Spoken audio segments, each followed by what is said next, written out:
Hola, ¿cómo están?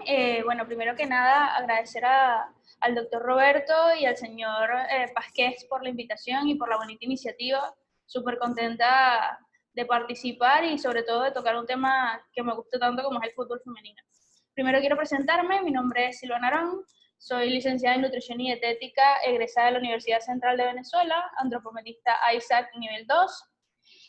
Actualmente soy nutricionista deportivo del Monagas Sport Club, asesora científica del Instituto de Ciencias del Deporte de Gatorade y fui futbolista. Tuve la oportunidad de participar en un mundial de fútbol y bueno, motivo por el cual este tema es súper importante para mí. El tema del cual vamos a hablar hoy es nutrición en el fútbol femenino y cuál es el riesgo de padecer de RED. RED es la deficiencia de energía relativa al deporte. Ya poco a poco iremos profundizando un poquito más sobre esto, ¿ok? Los temas que vamos a tocar son las diferencias fisiológicas que existen entre ambos géneros, cuáles son las demandas energéticas del fútbol, en qué consiste el síndrome de Rett y cuál sería el posible tratamiento nutricional, ¿ok? Ahora, si nos ponemos a evaluar a lo largo de la historia el rendimiento de las mujeres en el deporte en general y lo comparamos con el rendimiento de los hombres, podemos observar que siempre habrá un menor rendimiento en las mujeres, ¿ok? Y podemos preguntarnos a qué se debe este menor rendimiento deportivo. Puede ser debido a restricciones sociales, por ejemplo, en deportes como el fútbol, que históricamente ha sido catalogado como un deporte masculino, ¿ok? Y en épocas anteriores, unos años atrás, pues se juzgaba a la mujer que le gustaba jugar al fútbol, se creía que iba a ser muy masculina, que iba a adoptar hábitos de hombres, y eso limitaba que las niñas iniciaran esta actividad deportiva a edades muy tempranas, como sí lo hacen los niños, ¿ok? Y eso, por supuesto, disminuye el rendimiento deportivo o la especialización en ese deporte a lo largo del tiempo. Y luego, pues, que existe indudablemente una variabilidad biológica, la cual vamos a profundizar acá, que va a determinar estas diferencias en el rendimiento deportivo. Ahora, afortunadamente, con el paso del tiempo, esto ha ido mejorando, ¿no? Y ahora se maneja el término de la igualdad de la mujer y el hombre. Y esto es tanto en el ámbito laboral como en el ámbito de los derechos, de trabajo, y se busca que sea igual en el deporte. Pero la pregunta que quiero hacerles es si esto será posible desde el punto de vista biológico. Es decir, ¿podremos ser nosotros iguales en este sentido? Pues la verdad es que no, ¿no? Si nos fijamos, en edades muy tempranas, en la niñez, no existe mayor diferencia entre las niñas y los niños, ni en composición corporal, ni en estatura, suelen ser bastante similares. De hecho, por eso se permite en deportes como el fútbol que se practique de forma mixta, es decir, existen torneos colegiales que permiten que las niñas y los niños jueguen en el mismo equipo, en la misma liga, de forma mixta, y de esta manera pues potenciar el deporte. Sin embargo, esto se permite hasta cierta edad, y esto se debe a que luego que estos niños entran en una etapa de desarrollo y comienzan la pubertad y a desarrollar los caracteres sexuales secundarios, se generan ciertas diferencias que van a influir en el rendimiento deportivo y que impiden que estos torneos sigan permitiendo la participación mixta. ¿Qué ocurre? Ya cuando entran en la pubertad, los niños tienden a ser más altos, a tener más peso que las niñas, y a nivel de la composición corporal, pues los hombres empiezan a generar más testosterona, lo cual les permite ganar mayor cantidad de masa muscular, mientras que las niñas, por el contrario, debido a los niveles de estrógeno, empiezan a almacenar más tejido adiposo, sobre todo en el área de las caderas, los muslos, lo cual por supuesto va a influir en el rendimiento deportivo. ¿Qué ocurre? Históricamente se ha manejado el concepto del porcentaje de grasa. Estamos siempre muy pendientes a esto a través de la antropometría, de bioimpedancia o del método que manejemos. Y se asocia que un menor porcentaje de grasa permite un mayor rendimiento deportivo. Y por supuesto que esto es verdad hasta cierto punto, ¿no? Es cierto que si tenemos menor porcentaje de grasa vamos a tener menor carga de lastre o de peso muerto que nos va a impedir la movilidad y que puede generar que nos fatiguemos más rápido, que seamos un poco más lentos, entre otras cosas. Sin embargo, en el caso de las mujeres hay que tener mucho cuidado con estos parámetros y ver hasta qué punto podemos disminuir este porcentaje de grasa, porque si nos excedemos podemos generar una posible disfunción menstrual y esto va a afectar la salud de esa mujer atleta.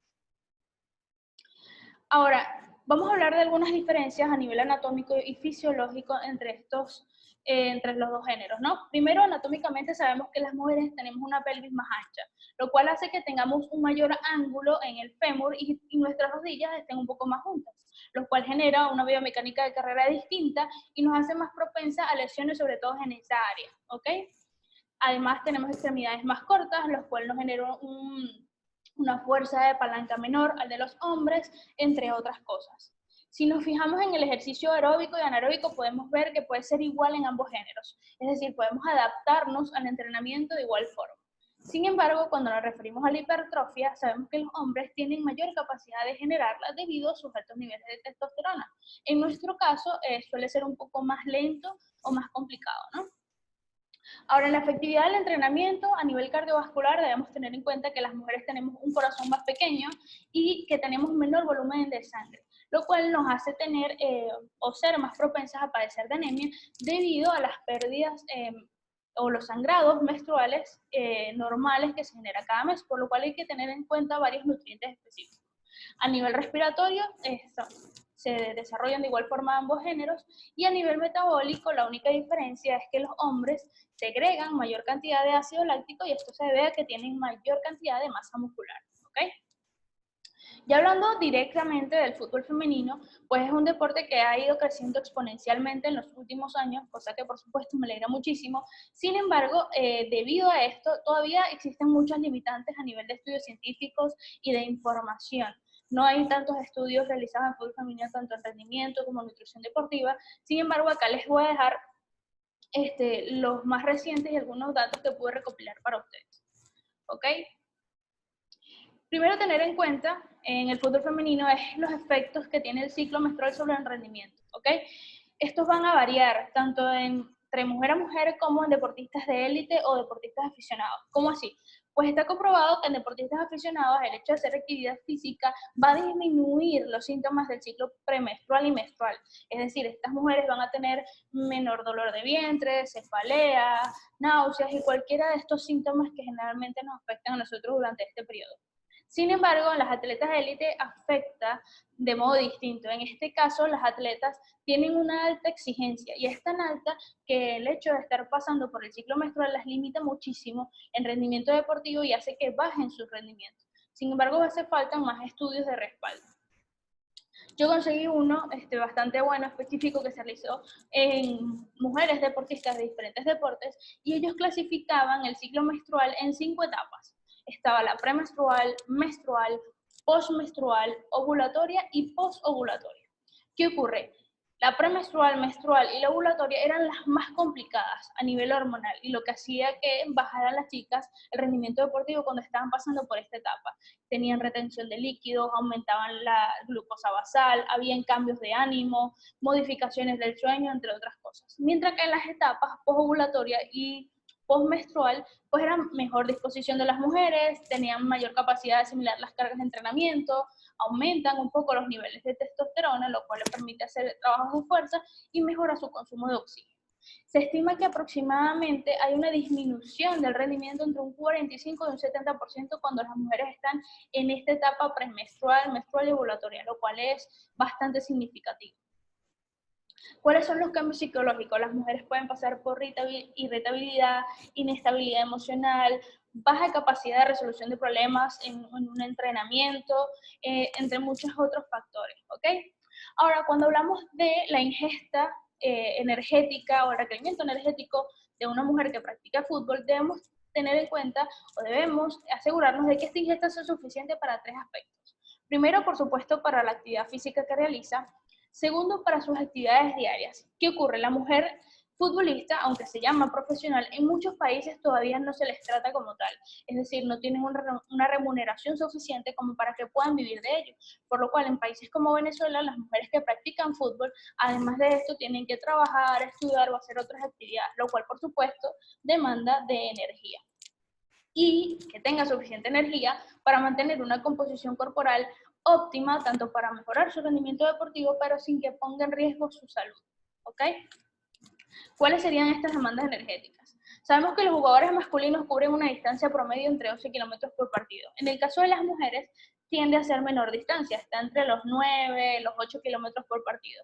Sin embargo, se trabaja o se juega casi a la misma intensidad, que es aproximadamente el 70% de su consumo de oxígeno máximo. ¿Qué ocurre? Que en estudios recientes se comprobó que el gasto promedio por partido en una mujer es de 1.100 calorías, ¿ok? Si a esto le sumamos la energía necesaria para digerir los alimentos, el resto de las actividades y mantenerse saludable, estamos hablando que una mujer futbolista debe consumir entre 2.500 y 3.000 calorías por día, ¿ok? Ahora, ¿qué ocurre? Estuve revisando varios estudios hechos en distintos países y a diferentes niveles de profesionalidad de las futbolistas. Y aquí les traje una tabla que quiero que les presten mucha atención. En la primera columna tenemos jugadoras de la Liga Universitaria de Estados Unidos. En la segunda, jugadoras de la Liga Profesional de Estados Unidos. En la tercera, jugadoras de la Liga Semiprofesional de España. Y en la última, que está en un color un poco más oscuro, jugadoras de la Liga Nacional de acá de Venezuela. Si se fijan, sobre todo a nivel de calorías, ninguno de los 4 grupos cubre sus necesidades energéticas, lo cual llama muchísimo la atención porque estarían poniendo en riesgo su salud, como se los mencionaba antes. Si se fijan, dependiendo del nivel de profesionalidad, están un poquito más cerca del rango ideal, como es el caso de las jugadoras profesionales de fútbol de Estados Unidos. Sin embargo, siguen estando por debajo. Entonces, ¿qué ocurre? Vamos a evaluar no solo la cantidad de calorías, sino también los hábitos de alimentación que tienen estas chicas. Les quise traer las conclusiones de un estudio que se realizó en España a estas jugadoras semiprofesionales, donde evaluaban cuáles eran los hábitos de consumo de estas chicas. ¿Qué ocurrió? Que el 41% de ellas no consumía fruta, ni siquiera una porción al día, lo cual es bastante preocupante porque eso limita su aporte de micronutrientes, de fibra, entre muchas otras cosas. Segundo, el 12% de ellas no desayunaba. Estamos hablando de jugadoras que quieren ser profesionales y que solamente realizan 2 comidas al día. Solamente el 5.9% de las chicas que se evaluaron salieron con buenos hábitos alimenticios. Estamos hablando de calidad, cantidad, proporción, entre otras cosas. El 19% de ellas estaba muy por debajo de la ingesta calórica recomendada, y lo que más me llamó la atención de todo esto es que se les pidió a las jugadoras que dieran ellas una evaluación subjetiva de cómo era su alimentación, y el 67% de ellas consideraba que se alimentaba correctamente, lo cual me llama muchísimo la atención e indica que les hace muchísima falta educación nutricional, que se les brinde apoyo y se les den las herramientas necesarias para que puedan mejorar sus hábitos. ¿Okay? Es importante la participación de un nutricionista deportivo en el fútbol femenino, porque es el encargado de educar a las atletas para que tengan una alimentación adecuada para el momento biológico, es decir, si estamos hablando de chicas en desarrollo, jugadoras ya profesionales o niñas, alimentación adecuada al momento deportivo, si estamos hablando de una pretemporada, de una temporada, de etapa vacacional, de etapa lesiva, son diferentes los tratamientos nutricionales en cada una de estas etapas. Por supuesto que las asesoren planificación, timing del consumo de alimentos, prevenir trastornos de la conducta alimentaria, es decir, si tengo una chica que a lo mejor tiene un poco de sobrepeso, evitar que por ese sobrepeso caiga en trastornos de la conducta como bulimia, anorexia, atracones, entre otros. Asesorarlas con las ayudas ergogénicas, los suplementos que realmente pueden utilizar, que no generen doping, que sean necesarios para ellas, y en temas de hidratación, ¿ok? Vamos a hablar de un concepto que se llama disponibilidad de energía. ¿Y qué es esto?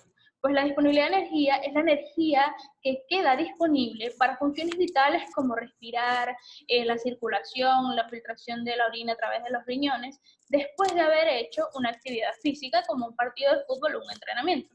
¿Qué ocurre? Cuando tenemos baja disponibilidad de energía para estos procesos, se generan una serie de mecanismos que pueden poner en riesgo nuestra salud. ¿Cómo sabemos o cómo diagnosticamos esta baja disponibilidad de energía? Se dice que el umbral es que consumamos o que tengamos menos de 30 calorías por kilogramo de masa libre de grasa al día para estos procesos. Lo ideal es que se consuma por lo menos 45 calorías por cada kilogramo de masa libre de grasa. Hay otros indicadores que podemos utilizar, como es un índice de masa corporal inferior a 17,5 o que se pierda más del 10% del peso en un mes, entre otras cosas. Esto se relaciona también con una disminución de la tasa metabólica basal de las mujeres, es decir, cuando tienen mucho tiempo con una baja disponibilidad de energía, hasta este proceso se ve afectado.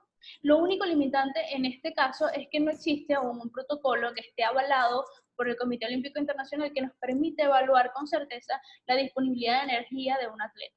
¿Ok? ¿Qué es lo que ocurre? Si esta disponibilidad de energía es baja y se mantiene así durante un tiempo prolongado, van a ocurrir algunas adaptaciones metabólicas. Estas adaptaciones metabólicas van a consistir en unos mecanismos compensatorios de reparto. ¿Qué quiere decir esto? Que la energía que estaba destinada para el crecimiento y la reproducción se va a dirigir a otros procesos como la termorregulación, el mantenimiento celular y la locomoción, dejando desvalidos o sin energía estos primeros dos procesos. Ahora, ¿cuáles serían las causas de la baja disponibilidad de energía? Son muy variables y por esto que debemos estar atentos a todos los detalles. Está los trastornos de conducta alimentaria, es decir, un atleta que sufre de bulimia, anorexia, pues por supuesto va a padecer de un déficit energético, los laxantes cuando se abusa de ellos, una ingesta baja no intencionada, que ocurre muchísimo y creo que es el caso del estudio de las jugadoras españolas. Jugadoras que no tienen la asesoría, que a lo mejor se mantuvieron comiendo de la misma forma cuando son atletas a como comían antes de serlo y por supuesto tienen un gasto calórico mucho mayor, la disponibilidad de alimentos, que en este caso creo que aplica para las jugadoras de acá de Venezuela, no porque no hay ahorita disponibilidad, sino porque los altos costos impiden que ellas puedan hacer un mercado completo que les permita cubrir todas sus necesidades, ¿ok? Está también el tema de la altitud, el calor, la humedad y algunos factores ambientales que limitan o disminuyen el apetito y por supuesto la propia actividad física. Ahora, ¿en qué consiste la triada de la mujer atleta o recientemente redefinido como deficiencia de energía relativa al deporte? La triada de la mujer atleta está compuesta por una pirámide que tiene en la cúspide desórdenes de la conducta alimentaria, ¿ok? Y en la parte inferior o en la base, amenorrea y osteoporosis. Este concepto fue redefinido por el COI en el 2014 y fue amplificado, es decir, ahora incluye a los hombres y a atletas con discapacidad. Y además de tener en cuenta el sistema óseo y el sistema reproductor de la mujer, tiene en cuenta todos los otros sistemas, metabólico, respiratorio, circulatorio, que se pueden ver afectados debido a la deficiencia de energía.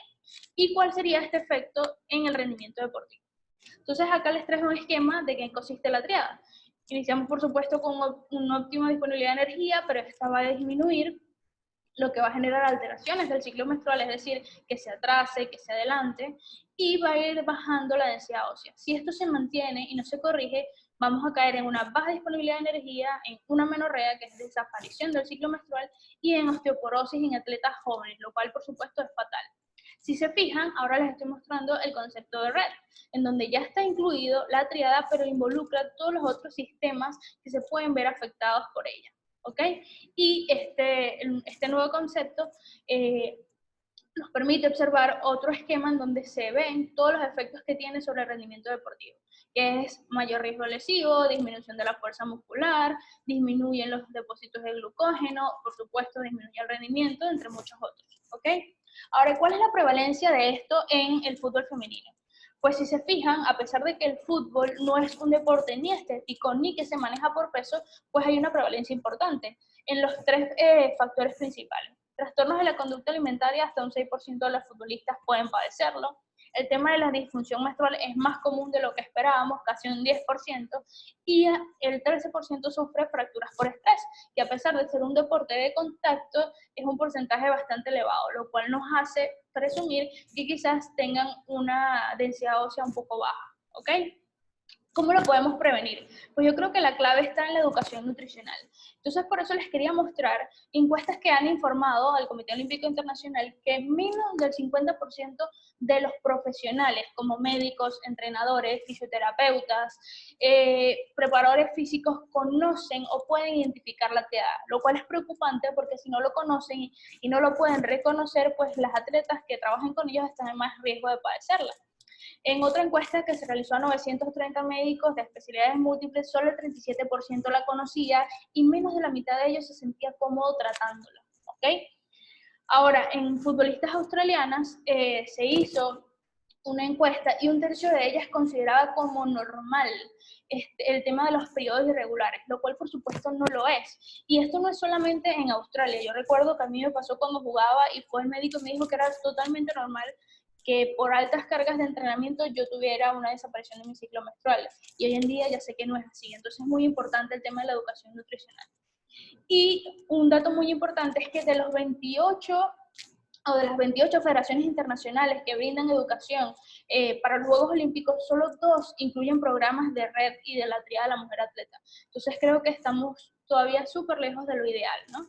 ¿Cuál sería el tratamiento? Primero, pues hacer una dieta completa, ¿no? Y para esto tenemos que evaluar los hábitos de consumo del atleta, mínimo un libro diario con una recopilación de cómo come durante esos días y hacer una encuesta de frecuencia de consumo para ver cuáles son los alimentos que incluyen su dieta. Por supuesto, incluir una evaluación de la composición corporal. Yo recomendaría el protocolo de ISAC 5 componentes porque es el más específico y más económico que existe. Sin embargo, puede ser con otros, como la bioimpedancia, y en base a eso, pues establecer un plan de alimentación, ¿no? Si se fijan, los patrones de referencia que tenemos para mujeres es sumatoria de pliegues que esté entre 70 y 75 es lo ideal, más de 80 ya se considera elevado, el porcentaje de grasa entre 12 y 20, más de 20 ya es elevado, y el porcentaje de masa muscular calculado por 5 componentes entre el 42 y el 48%. Son muy distintos estos rangos a los de los hombres. Por eso debemos tenerlos claros porque somos distintas, nuestra fisiología es distinta y debemos adecuarnos a esto. ¿Okay?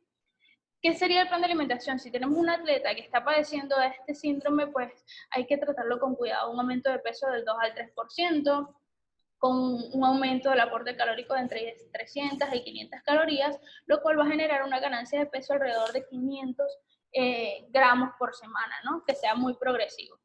Tener en cuenta, muy en cuenta, nutrientes como el calcio para la salud ósea y la vitamina D, la vitamina C y el hierro por el tema de las anemias, ¿ok?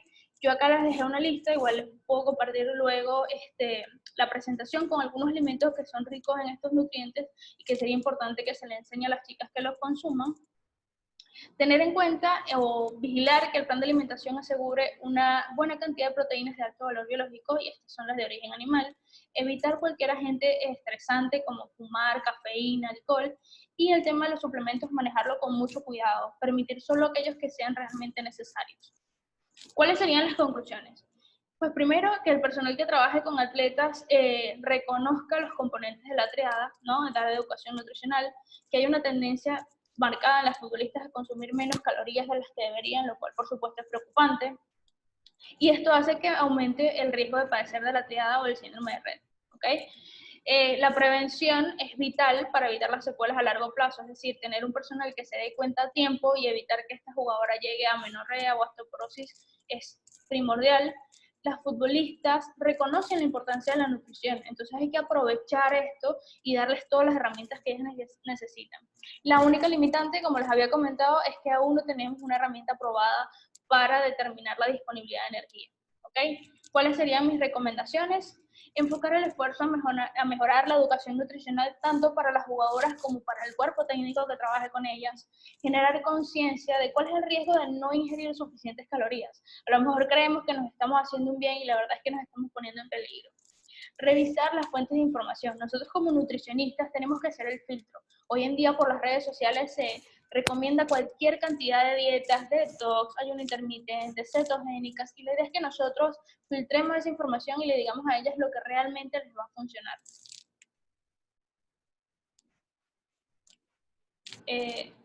Concientizar el peso, que debe ir de la mano con el rendimiento, es decir, de nada sirve que yo esté muy delgada si mi rendimiento va a estar bajo porque no tengo la energía suficiente para rendir como debería, y generar confianza con los atletas, es decir, tener esa comunicación, que ellas tengan la confianza de decirte cómo se siente, de decirte cómo están comiendo, de pedirte consejos, y esa va a ser la mejor manera de llegarles y de mejorar sus hábitos de alimentación.